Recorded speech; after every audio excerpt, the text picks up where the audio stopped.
Selamat pagi juga semuanya. Mungkin masih harus tetap semangat nih, walaupun pagi-pagi seger. Cobalah, mungkin pagi ini malah pagi gini malah enaknya untuk belajar sih menurut saya. Menurut saya. Jadi kita bisa dengerin, mungkin bisa nambah wawasan. Makanya ini belajar tapi sambil santai aja di hari Minggu gini, enaknya belajar sambil santai.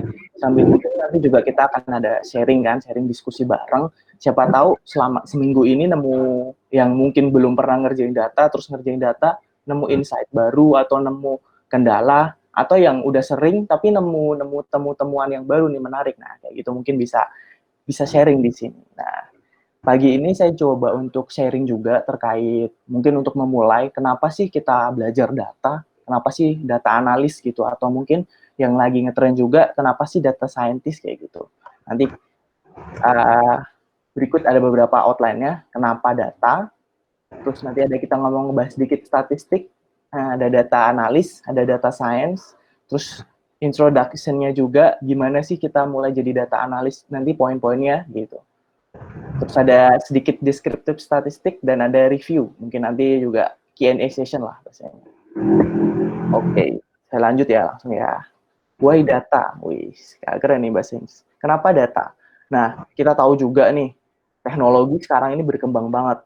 Banyak banget lah, ada IoT, ada virtual reality, artificial intelligence, dan lain-lain. Ini teknologi yang cepat banget berkembangnya juga. Nggak cuma ini, banyak yang lainnya juga. Nah, ini apa pengaruhnya? Ini berpengaruh ke disruption atau bahasa Indonesianya itu kekacauan ya, kekacauan, disrupsi, ada perubahan kayak gitu. Dari perubahan ini, disrupsi ini membuat apa? Di era sekarang ini membuat apa? Membuat uncertainty, ketidakpastian. Jadi akibat dari disrupsi tersebut, dari perkembangan teknologi, jadi muncullah ketidakpastian. Dari ketidakpastian inilah kita ya bagaimana menghadapinya, apa aja sih yang berubah, banyak apa saja yang berubah di ketidakpastian ini kayak gitu. Ternyata ada apa aja? Oh, ternyata semenjak ketidakpastian ini data ini menjadi benar-benar sangat menjadi pertemuan atau sebagai fakta yang sangat penting lah kayak gitu. Selanjutnya ada sains dan teknologinya juga berkembang, ada ilmu-ilmu baru mungkin. Contoh lagi ada data science, ada ilmu mungkin untuk artificial intelligence-nya juga lebih tinggi, IoT-nya kayak gitu. Terus ada value sistemnya. Secara sistem value-nya itu berubah. Seperti apa sistemnya berubah kayak gitu. Terus distribusi informasinya juga berubah. Nah, shifting juga nih dari offline ke online seperti itu. Nah, maka dari itulah kita butuh nih untuk beradaptasi dengan era yang ketidakpastian ini. Salah satunya kalau disebutnya di situ adalah data, dengan adanya data. Nah, memahami data dan menerjemahkan data menjadi insight, itulah salah satu hal yang membantu kita untuk bertahan atau beradaptasi di era disrupsi ini. Makanya di kasus ini kita fokus nih, oke, untuk menghadapi era disrupsi ini, era ketidakpastian ini dengan banyak informasi, dengan banyak bidang-bidang baru, kita butuh belajar data. Nah, mungkin sebagai basic ada namanya statistik. Nah, statistik itu adalah ini disiplin yang berfokus pada collect data, organize data, analis data, interpret, dan present datanya. Jadi kenapa mungkin orang-orang yang tertarik di data ini, alangkah baiknya belajar juga basic statistik untuk membantu. Kenapa? Karena statistik ini adalah ilmu yang emang mempelajari dari pengumpulan datanya, pengorganisasian datanya, dan menganalisa serta interpretasi data. Gitu. Next, ini udah mulai kata kunci statistik. Nah, ada statistik, terus mungkin sekarang rekan-rekan semua lagi pengen belajar, oh saya pengen jadi data analis atau data scientist. Ada statistik, ada data analis, ada data scientist gitu. Jadi baik kita lihat statistik. Nah, statistik itu ranahnya apa aja sih? Ruang lingkupnya apa aja sih? Oh, ada deskriptif nih, ada inferensia, ada probability distribution, nah, ada hipotesis testing, dan ada regression. Ini ranahnya ya, cakupannya, ruang lingkupnya banyak. Sebenarnya kalau ngomong percabangannya ada deskriptif sama inferensia. Namun di tengah-tengah situ juga kita tahu ada peluang, probability distribution. Di dalam inferensia kita tahu hipotesis testing, kayak gitu. Lanjutan dari itu semua ada namanya regresi juga, dan lain-lain kayak gitu. Setelah statistik, Kita tahu namanya ada data analisis. Apa sih data analisis ini? Statistik tadi kan kita ilmu ya, teorinya dan sebagainya, prosesnya. Nah, data analisis ini kita mencoba menerapkan statistik-statistik tersebut, ilmu statistik atau as a statistician ya, menerapkan ilmunya ke data. Mungkin dengan penambahan-penambahan yang lain. Ada data processingnya, ada eksplorasinya, ada akhirnya dari situ menyimpulkan ada kita discovering information.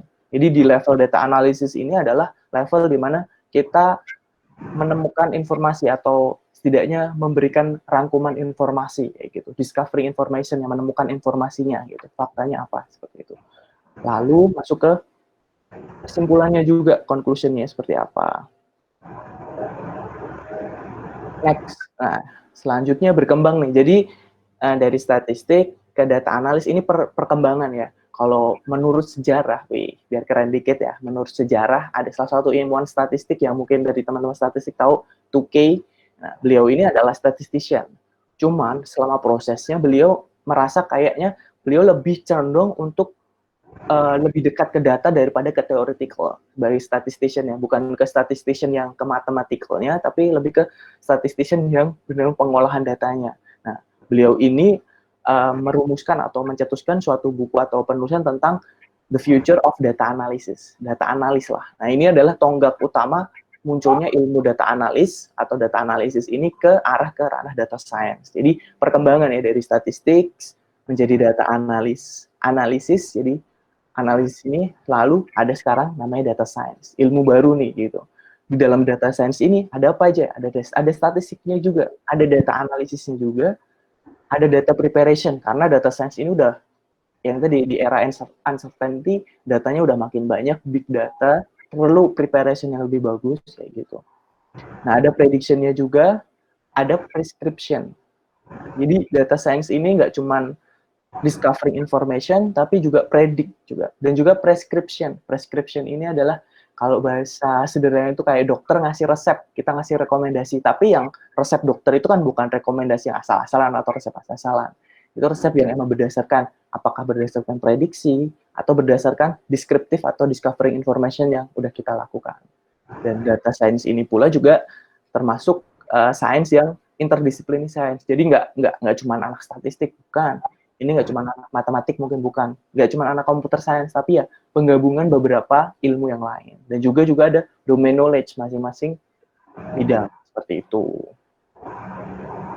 Nah, untuk FGD kali ini, untuk anak data ini, kita berfokus di arah ke data analis dulu. Kenapa? Karena ya kita ingin memperkuat dulu ranah data analis kita. Data analis kita udah cukup kuat belum? Dengan adanya fondasi yang kuat di statistik mungkin dan data analis, bagi teman-teman yang ingin ke data scientist, itu menjadi fondasi yang bagus gitu. Jadi data scientist-nya itu tidak cuma bisa menerapkan machine learning, karena kita tahu ya, kalau kita ngomongin bisa melakukan machine learning, itu sekarang menurut saya juga udah banyak tutorialnya dan mudah gitu. Kita tinggal put data dan sebagainya, udah ada banyak code sebagainya, kita tinggal masukin gitu. Namun pemahaman terkait machine learning tersebut atau kita mengapa ngambil analisis tersebut atau prediktif klasifikasi pakai yang itu kenapa? Nah, itu kita bisa dengan data analisis ini. Jadi menjadi fondasi lah untuk kita untuk melanjutkannya seperti itu. Apa sih kenapa data? Pertama tadi kenapa data? Terus tadi ada statistik, data analis sama data science. Mungkin bisa jadi atau kalau ada pertanyaan mungkin udah disiapin di chat atau ditulis ya gitu. Takutnya nanti udah panjang terus lupa tadi mau nanya apa gitu. Nah, kenapa kita belajar statistik juga kan kami juga berikan materi basic atau deskriptif statistik itu kenapa ya? Karena itu menjadi dasar fondasi si data analisis ini gitu.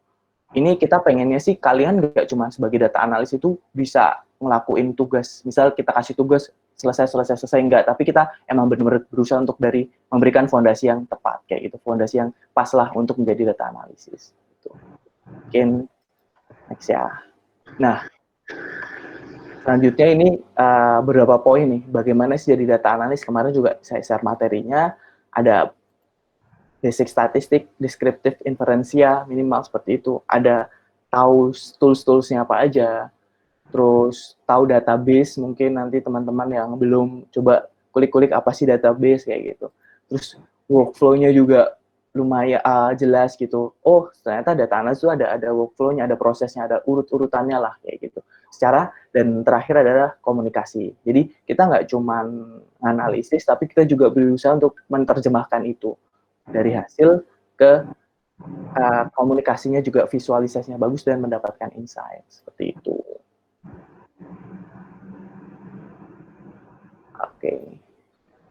Oke, untuk basic statistik nih.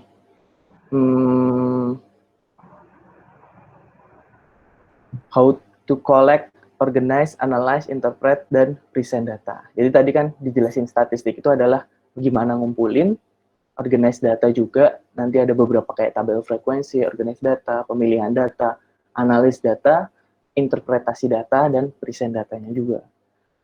Di sini beberapa poin, ini mungkin beberapa poin yang mungkin bisa jadi acuan buat rekan-rekan kalau emang mau belajar lebih detail seperti itu. Oke. Ada deskriptif, distribution, kayak gitu, ANOVA, ANOVA korelasi. Dan ini nanti mungkin bisa lebih detail lagi kalian browsing. Jadi pengennya sih kalian, ini sebagai guideline kalian, kita memberikan materi sebagai arahan kalian untuk nanti belajar, oke, kemarin dapat arahan untuk basic statistik ada ini. Nanti kalian bisa browse sendiri, kalau ada pertanyaan atau kesulitan, atau pengen menerapin apa yang ada di situ, bisa langsung tanya, diskusi sama kita, gitu. Terus ada tools-nya juga. Tools-nya ini ya kita tahu membantu kita untuk melakukan analisis. Namun, perlu digarisbawahi ya, menguasai tools ini menurut saya karena perkembangan teknologi, tools akan juga berkembang. Makanya, kalau bisa kita menguasai itu secara konsepnya. Konsep dari penggunaan tools-tools itu. Karena beberapa tools itu penggunaannya hampir sama kayak gitu. Mungkin BI tools yang kemarin rekan-rekan tanyakan, ada Tableau, ada Power BI, dan sebagainya, itu mempunyai konsep atau cara penggunaan yang sama kayak gitu. Atau spreadsheet atau Excel itu juga punya konsep penggunaan yang sama, dengan spreadsheet atau Excel versi-versi yang lain, mungkin ada Google Sheet, ada Excel, mungkin ada WPS, Excel, dan sebagainya, itu punya konsep yang sama. Terus juga nanti ada database-nya juga, database juga banyak, dan mungkin punya konsep yang sama. Jadi konsep itu yang penting untuk kita untuk belajar tools-toolsnya kayak gitu. Juga memahami database. Nah, database ini juga cukup penting karena selama pengalaman saya rata-rata data sekarang ini udah di-store di database. Dan bagaimana kita mengambil data tadi, collect datanya untuk mendapatkan hasil yang lebih tepat atau lebih maksimal itu ya kita mempelajari si database gitu. Ini beberapa poin database yang mungkin bisa rekan-rekan semua catat dan pelajari. Oke, berarti kalau mau belajar database, ada select nih, where aggregate function-nya ini penting. Order group by ini sangat terpakai. Join, wah itu sangat terpakai kayak gitu. Union all lah. Join ini antar tabel biar bisa menggabungkan. Mungkin nanti ada udah expert atau mungkin udah common table expression udah pakai CTE atau pakai view kayak gitu atau pakai subquery ya kayak gitu. Terus ada data analysis workflow sama communication. Jadi mungkin kemarin rekan-rekan yang ngerjain juga udah mulai kelihatan nih data analysis workflow-nya. Sebenarnya kita udah paham juga kan, di situ kita pengen lihat nih kalian taunya seberapa juga gitu. Itu juga udah ada urut nih, udah ada yang urut, udah ngasih brief di awalnya, problemnya seperti apa, datanya udah dijelasin juga kayak gitu. Jadi mungkin urutannya adalah kita tahu dulu problem atau goals-nya. Terus datanya udah kita dapetin, dari data tersebut kita explore, kita proses itu, prosesnya ada eksplorasi, atau mungkin kita transform atau apa, ada yang kita cleanse, atau transform, terus kita eksplorasi, kita lakuin analisis, yaitu mungkin kemarin descriptive statistik. Terus setelah itu kita komunikasikan hasilnya, visualkan hasilnya gitu loh. Visual ini nggak melulu itu ya, nggak melulu chart ya. Jadi sebenarnya tabel dengan bentuk yang tepat itu juga bisa jadi visual yang tepat juga. Jadi ada bentuk tabel frekuensi contoh, itu juga visual. Jadi nggak cuma chart, jadi visual dari tabel atau chart. Selanjutnya kita komunikasikan insight. Nah, komunikasikan insight ini ya tadi, apa sih yang kita dapat dari situ, discovering information-nya apa, kita tulis poin-poinnya seperti itu. Nah, terakhir ada descriptive statistik. Ini ada central tendency. Kalau kemarin kita jelasin juga ada descriptive statistik ini yang, kalau ngomong descriptive statistik itu, bahasa sederhananya gini, ketika kita beli produk, barang, Itu kan kita tahu ada deskripsi produknya. HP lah ada deskripsi, ada spesifikasi. Nah, tujuan dari deskriptif statistik itu seperti itu. Jadi kita ingin memberitahu orang, misal ada suatu kumpulan data, itu secara deskriptif itu apa? Apa aja yang di situ? Apa aja yang menarik kah? Jangan-jangan misal HP tersebut punya baterai yang besar. Nah, itu kan suatu hal yang perlu digarisbawahi, misal kapasitas yang besar atau RAM-nya seperti apa. Nah, deskriptif statistik itu menghadirkan hal itu, mendeskripsikan data kita, set of data kayak gitu. Ada central tendency, mean, median, mode, ada position, quartile, box plot, outlier kayak gitu. Ada varian range, standard deviation score, dan ada juga shape of distribution. Kemarin menarik nih, ada beberapa orang yang juga udah ngelakuin shape distribusinya, datanya seperti apa. Ada yang melakukan mencari box plotnya, ada yang outliernya di mana kayak gitu. Dan itu udah cukup lah kayak gitu. Itu keren kayak gitu. Nah, kalian belajar dari sini tuh tadi untuk mendeskripsikan produk. Nah, oke sih kalau dari saya seperti itu. Silahkan dikembalikan lagi ke model. Kalau ada pertanyaan yang mungkin udah via chat atau gimana, silahkan.